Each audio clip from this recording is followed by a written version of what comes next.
Hello, it's Kylie Bertucci, Stampin' Up demonstrator in Australia here with some demonstrator training and tips.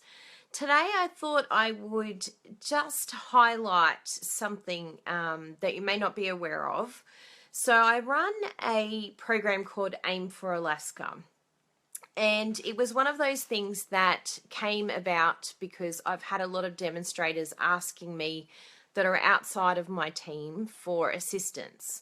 And it's very difficult. I'm going to be very honest here. It's a very challenging when other demonstrators outside your team ask for assistance because, hello, Michelle, nice to see you.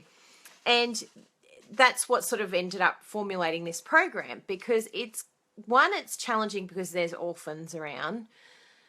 Secondly, I know as a team leader that I'm doing my absolute best that I can for my team, but for some it may not be enough or it may not be the right type of training for them. Hi Debbie, good to see you.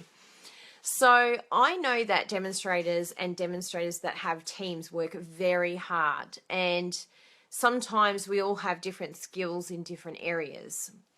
And so I know that we're all looking for that amazing demonstrator that's going to tell us the secret to success, which is basically work hard.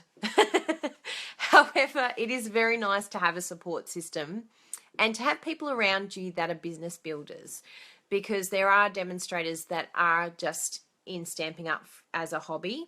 And you may have joined with a demonstrator that is purely just here for hobby reasons and don't have the support that you're hoping from a business point of view. So this is where this kind of started. Also because it becomes really challenging for me to answer questions for people because my time is so limited. I have my own team of over 200. I have my own customers. I have my own business to run as well. And so if I start answering too many questions of demonstrators and not direct them to some sort of training, it could become this bottomless pit of questions. And it's not that I don't want to help. It's that I need to ensure that I have boundaries and that I set time standard, because I am shocking with, like if I rang someone, I could talk all day.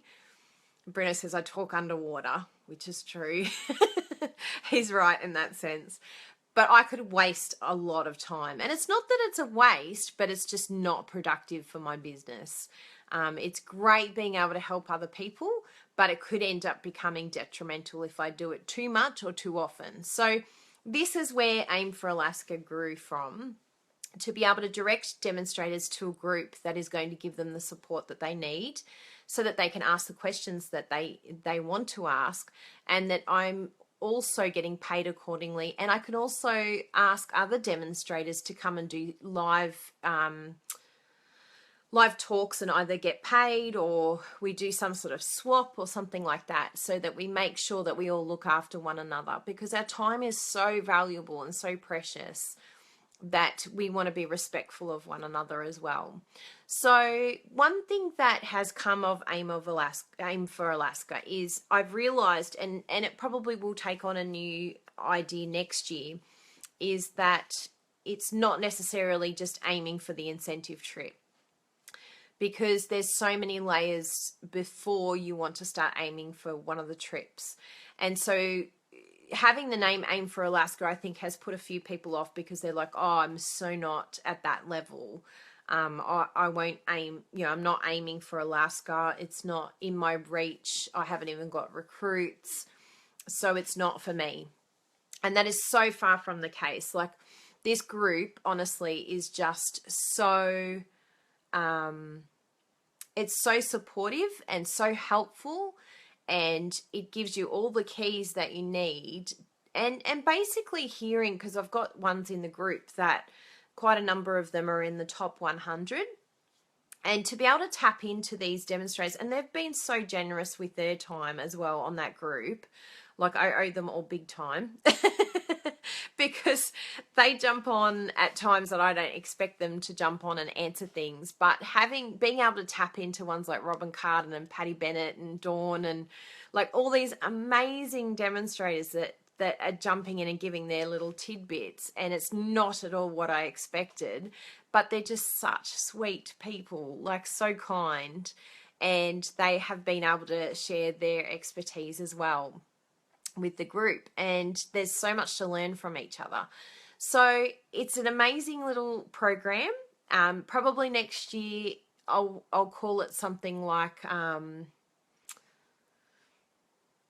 over being a hobbyist. I don't know. I'll think about it. I'll think of some brainstorming ideas of what I can come up with, but probably more like, assistance for business demos or something like that, a support program for business demonstrators, training program, just something like that isn't necessarily based on earning the trip, because the trip is one thing, but building your business is another. And so this is what this group has basically become. It's how do I get online? How do I make the most of my classes? We've had some live videos from Becky Roberts. We've got one coming up with Michelle Last. And Michelle is like number 4 in the world. Have I got it right? I think she's number 4. And it's like, seriously, I've got the list here. I've got the global number 3. How could I demoted you by 1, Michelle. Number 3 in the world. We had Becky Roberts, number 12 in the world, speak to us. No worries, Michelle, we'll speak to you soon. We had we've got amazing people coming up that are going to be doing some talks as well. We had Robin Carden, number 30, who, watch this space, will be in the top 10, no problems, next year. We've got Wendy Cranford that gave an amazing talk this week, and there's more to come on that group. So please, please, please, if you are thinking about doing more with Stamping Up and you want that support with business training and help and more than what I can give you on these short little snippets, the videos that I do, then the Aim for Alaska training is definitely for you. Even though it's called Aim for Alaska, even if you're not aiming for it, it is the best way to get the support that you need to move forward in your business. One thing that you will definitely learn from these demonstrators is that they work very hard. So I think that as demonstrators, I'll tell you now, there is no real secret to success. There's not one thing that a demonstrator does that makes them more successful than others. It's just hard work. And thinking of different ideas, getting your name out there, and all this program will help you to learn the different techniques that all of us do. And all of us do them differently. And that's the best thing, is that you can find what works for you and adapt it to your personality and to your skill set, because we all have different skills as well. One of the most fantastic things that I learned from Wendy Wendy Cranford, with her last video, she said something really amazing. I think it hit home to a lot who watched her live, and all of these recordings are still on the group. So when you come in, you get access to all that information. You sort of have a few tasks that you've missed out on, but I can tag you in them and you can catch up.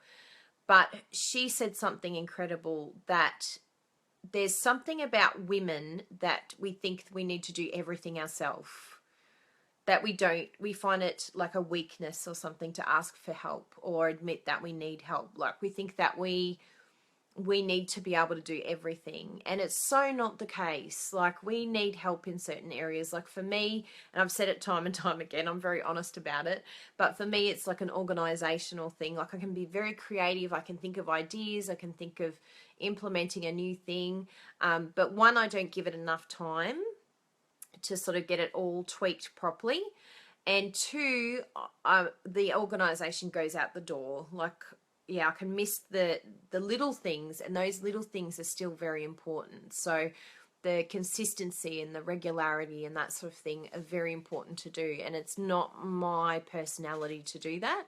So I've found mechanisms. What's that, Debbie? She's like, OMGing. Time poor. I know, it's so challenging. But I think the one thing that I've learnt from, because I'm time poor as well, I've got voluntary work. I try and do Stampin' Up within around 3 days. It's spread over the week, but I try and keep it within about 24 hours. That's the amount of work that I like to try and do with Stamping Up. And, you know, it doesn't always stick to that, but that's always the goal is around 24, 25 hours a week. Some weeks are more, but, you know, during the move, it was brilliant. I did less. But I think it's really being, you know, mindful of exactly what you need to get done, and only scheduling, having set lists of what you need to accomplish and ticking them off is going to make it really productive. Hey, Kim. Hey, Angela. Good to see you. So I think that a lot of us struggle with this, because with this industry that's really, really interesting is that a lot of us either have jobs, or we're parents, or we've got a lot of other things happening, but it doesn't mean that you can't be a success. Because this, for me, even though this is my only job, it is not my full-time job. I still classify this as a part-time job, and my voluntary work is full-time. So I do 20 hours a week voluntary work, plus we have meetings and we're learning Hindi and we're doing a lot of other things. Hello, Angela. Good to see you. So I do understand where you're coming from, Debbie. Like our time pool will be a different thing, but it is incredible what you can accomplish in a small amount of time if you are determined, dedicated, consistent, and you have lists. Lists, oh my goodness, I love my lists. I even just bought this today. You might have seen it on my last video, but I bought this beautiful book for all my ideas and things that I want to, you know, just to create the spark. You want to keep the spark. Even though you've got to have the routine, you still want excitement and new things and new ideas and that sort of thing, just to implement those. But then also the all-important to-do list. I have a beautiful diary that Louise Sharp gave me, but I'm actually finding, and it's just finding what works for you, but because it's actually buried within the diary, like I love the tabs, and I go straight to the tabs for the calendar, but I find I really, really want to keep it. Look, there's my big calendar.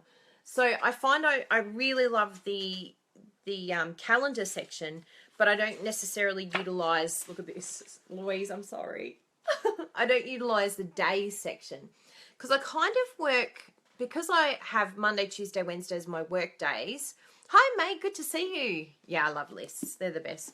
Yeah, because I work sort of 3 days, I don't necessarily work like one day at a time.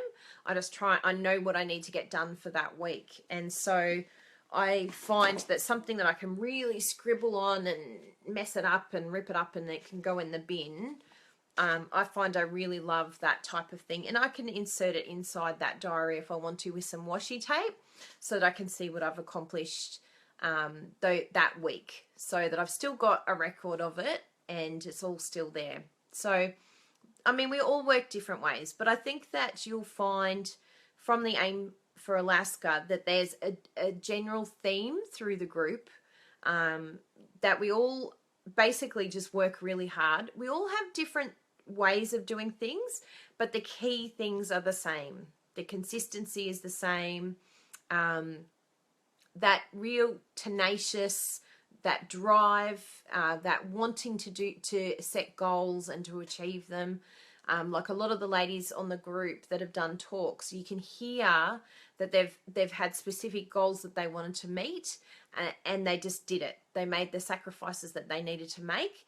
However, some really interesting things have come out about balance, about looking after yourself. So something that I'm working on at the moment, because of one of the talks from Aim for Alaska, is trying to incorporate walking every day.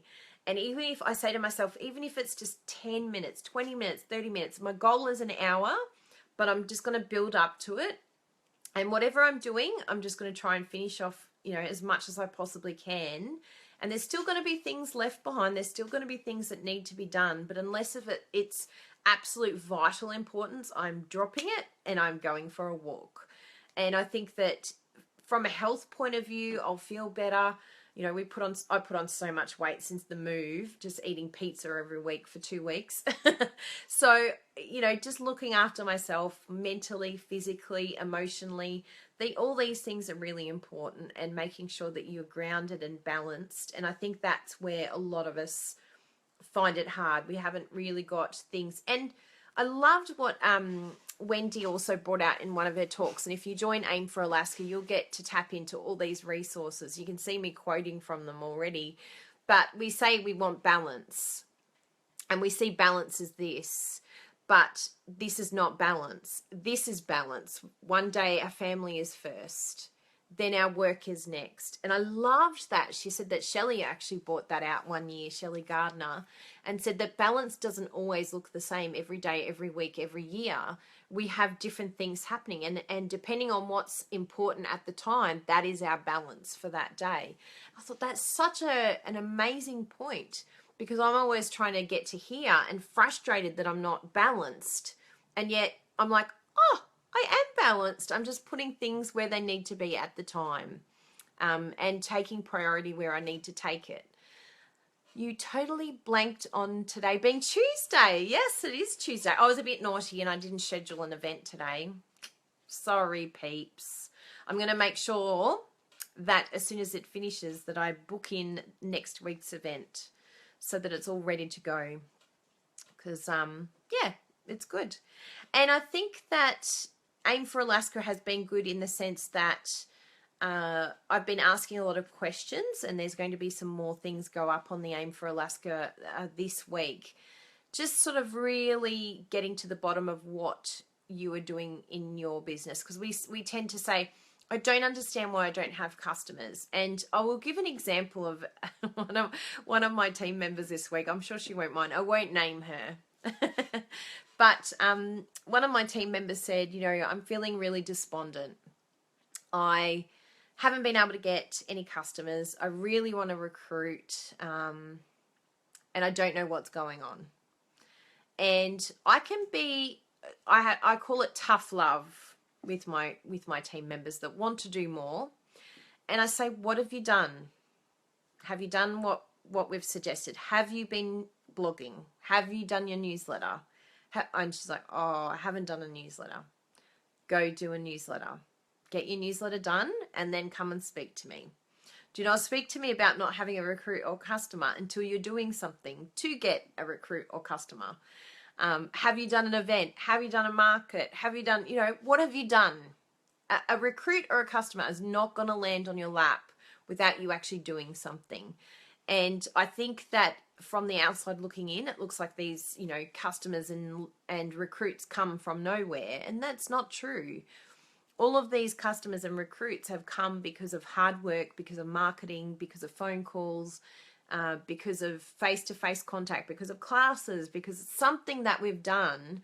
We've met that person, we've connected with that person, and then they've joined our team. So this team member, she said, right, okay, today I'm going to do it. I'm going to go blog. And I went, right, I'm going to check with you and make sure that you do it. Out of nowhere, I think it was literally a day or two later, she's like, oh my goodness, what do I do? I just got to recruit. And I'm like, you got to recruit? She goes, yes, I sent the newsletter out. I only have one person on my newsletter out, but I sent it and they joined. Is that not every team leader's dream? It's like, see, I told you, you just had to do something. So it's so interesting that we can, in our heads, we can tell ourselves, silly things like, oh, the market's already stitched up, or that demonstrator, they'll only join with them. They won't join with me. I'm not good enough. I can't offer enough. I'm not doing enough. And it won't happen to me. Why would I send a newsletter to one person? What's that going to do? What a waste of time. That one person on her newsletter list joined. She recruited her. Says something, doesn't it? So I just find all of the training aspect, understanding our insecurities, particularly as women, we're very hard on ourselves and very hard on each other. I don't know where that comes from. It's not very nice. Hi, Julianne. Lovely to see you again. But if you can lift that, firstly, if you can forget about what other people think of you, people are going to create their own story. That's fine. They can create a story about you. That's all good. But if you can lift that and not worry about that and not let that affect you, what they might say, what they could say, what you think they're saying, or what they are saying. it shouldn't really bother you what someone else. We all have people we like and we don't like. Like when we talk about celebrities, we're like, oh, I don't like Angelina Jolie. Why do we have that opinion? I don't personally know Angelina Jolie, but why am I having an opinion? It's just some people we click with and some people we don't. That's okay. That's life. That's what happens. And it's not to say that you're lesser a person. Oh, no worries. You have a fire. Please be safe. So, yes, I find that you just have to do what you need to do for you. Be true to yourself. Be consistent, do something, don't blame things. Don't say things like, what's some of the things that I've heard over the years? I live in a small country town. I don't have any people. I live in a place where there's too many demonstrators. Do you know how many demonstrators are in our area? Like 25, I think, maybe 30 in my area. That's okay. Even if you did face-to-face, you don't even have to go online. You will find a completely different group of people. You can still have 20, 25 demonstrators in the one area and it's going to be okay. If you let it be your block, it will block you. What's some of the other things? Time poor. That's probably a big thing that comes up. If you're time poor, just do what you can. Whatever you do, do it well, do it consistently. Brandy Cox, I think she sold over $300,000 in Stampin' Up product in 1 year. Do you know how many videos she does? You'd think that she's doing like 3 or 4 videos a week. She does 2 videos a month. 2 a month. Some of us could do that very easily, even if we did 1 a month. Just whatever you do, do it consistently. I know way back when I had both this job and another job, you know, I wasn't consistent all the time, but I could have been consistent and even done better with the short amount of time that I had.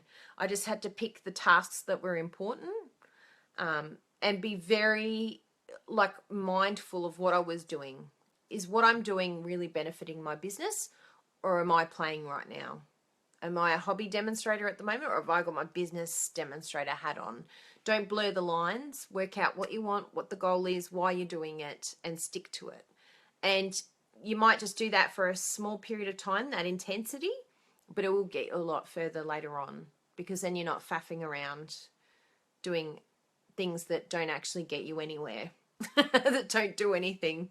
You'd be much better off picking up the phone and calling a potential customer, or sending the 4 agreements. Oh, I'm going to have a look at that, Angela. That sounds very exciting. The 4 agreements. I'm going to write that down on my to-do list. My new blank one. The 4 agreements. I'm going to look at that. So yeah, there's amazing resources out there that can help you. Like, I'm sure that if you Googled something like time poor, create a business with no time, or something like that, there's particular skill sets that you can learn. I think there's, I even saw it in Kiki K today, like the timer. I've never tried it. I think it's called the Pomodori method or technique or something, where every 3 minutes you change what project you're working on, and it apparently gets things done a lot quicker. I should really try that. It might actually work for me, because I do find I get excited with new tasks rather than sticking to the same task. I get slower as time goes on. So finding what works for you, finding how you work best, you know, what is the better you, but then also investing in yourself. Train yourself. You know, don't expect others to train you. You'll only know as much as you train yourself.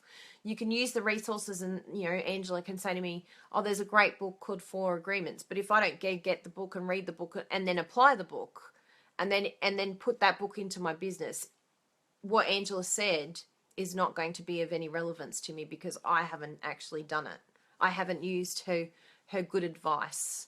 So a lot of it comes down to us being willing to do something with the information that we're given. And because there is so much information and so much to work on, and particularly with Stampin' Up, there's just so many layers of different things that we need to work on. Just work on one thing at a time. I learnt that from my very good husband, one task at a time, and work on it well. And don't overwhelm yourself. If you write down a list and your list is like, it's like you probably won't even start. So put the vital things, like I think you can write a list, but then on the next page put priority and maybe put 2 things on there and work on those priority items, cross them off, then get your next priority items and work on them. And you'll find you're less overwhelmed and you get more accomplished. And distractions are going to come up. Things are going to happen in life. That is just part of it. Don't think that that has destroyed your day. Just run with it. Learn how to deal with them better. For me, a big thing working at home that I find really challenging is people popping in. So I have friends popping in for coffee because Kylie's home. Oh, Kylie's home? Yeah. She's not working. No. We'll just have a coffee at Kylie's house and use her bathroom. And you know what? I used to resent it. And sometimes I still do. I will be honest. However, you know what? I need a break too. You know, I need a coffee too. I need to stop and have time out too. And these breaks could actually be the best thing for me. But what I have to learn is say, okay, I've got to get back to work now. That's where we learn to train them as well. We could say, really happy to see you. What time is it now? Okay, so it's 3 o'clock now. I've got 10 minutes. Are you guys okay with that? I can spare 10 minutes. Yep, cool. Go to the toilet now. I'll get the coffees ready. And by 3:30, please remind me I have to go back to work because I'm really bad. I would stay there all afternoon and spend hours with them and then freak out later on and stress out and then work till midnight. And it was my own fault because I didn't set the timeline. I didn't say, I'm working. I value what I'm doing as serious and I'm letting you know so that you value it too. So it's all communication. It's learning how to talk to your family about what you're doing. It's learning to talk to your friends about what you're doing. And it's learning to set time that's specifically for your business, for growing it, for getting customers, for getting recruits. If you don't view it seriously, then it won't seriously happen. The ones that do it seriously, it's a job. They wake up in the morning, it's work today. They go in their office, they get dressed, and they're on. They're on. I'm at work, and I'm doing solid work all day, 8 hours. I think Patty Bennett does something like 14 hours a day, every day. Like, she's a machine, that woman. But she is on. And that's how they become successful, because they work very, very hard and they know exactly what their tasks are and what they need to get accomplished in a day. So I really hope that this has helped you. Aim for Alaska is the best way to get all of this advice and to push you to that next level. Question you, what are you doing? What did you do this month? Did you accomplish the goals that I set before you? If not, why not? What can you do better? How can you be a better you?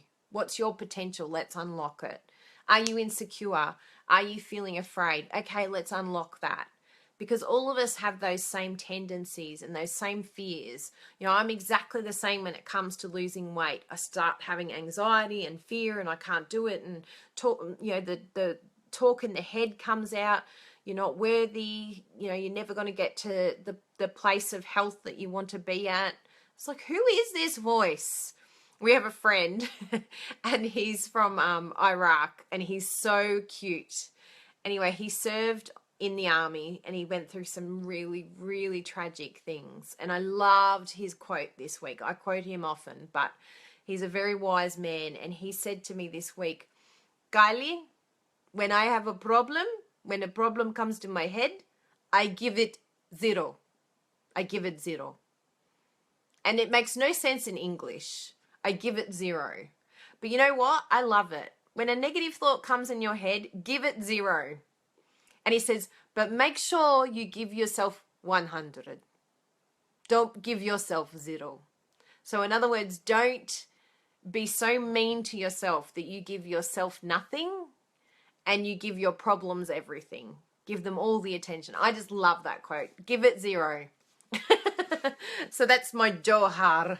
Johar Pato. Give it 0. He's so good. He's an amazing man. Every week I learn something from that man. I'm just like, holy moly, I've got it good in Australia. Some of the stories he tells me, I'm like, we've got it way too good. So I hope that it's helped you today. Thank you very much for joining me, even though I was very naughty and did not schedule an event.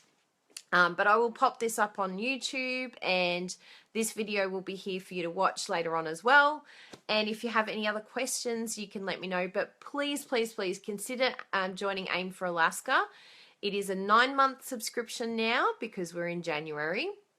And you will love it. You will get so much. If you're genuinely serious about stepping up and getting some customers and getting some recruits, even if it's just one customer, one recruit, you will love the group and you'll get so much support and just that next level of training that you probably haven't had yet. Yes, you can catch up, Christy. I'm just about to head out. But thank you very much once again, and we'll speak to you all very soon next week, Tuesday. See you here. Thank you. Bye.